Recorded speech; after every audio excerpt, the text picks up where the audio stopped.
In this video, I'm going to show you how you can use Gmail filters. So you can use this to automatically filter emails when they come in, so they don't clutter your main inbox. So once you're on Gmail, if you go to this Show Search Options button in the top right, you can actually create a filter.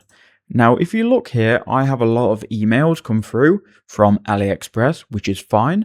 But what I'm going to do is create a filter so they don't go in the main inbox, they go into their own filter. So I'm going to go ahead and copy the email address of AliExpress. And what we can do is we can just make sure it's the same email address for all of these emails, which it is. We can then go to this filter icon and then enter in the AliExpress email. You can also filter by subject, or if your email has words containing what you enter here or doesn't have words containing what you enter. Or you can filter by size, date, and search as well.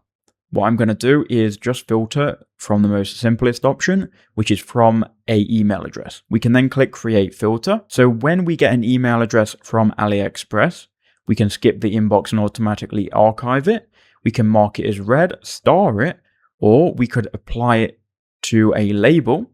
So if you click on this, you can then create a new label. And I'm going to call this AliExpress. You could call it shopping and maybe have a filter with all of your shopping emails.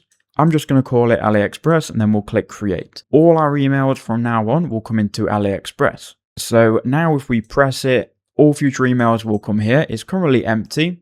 If we wanted to actually move these, we could do by just searching this email again. And then once we click search, we can get all of these emails and we can select them, click on the three dots, and then go label as, and we can actually label them as AliExpress. This will mean we can go to our labels and we can now see them. Another thing that you can do is if you've got them going to your labels and you don't want them now to go to your main primary inbox, go to your filter again and then enter in the email once more. And you can then also click skip the inbox. Now you don't have to do two filters. You could have done this on the first filter, but if you do this as well, it will now skip the inbox for any future AliExpress emails. And that is how you can use the labels and filters on Gmail. Thank you for watching.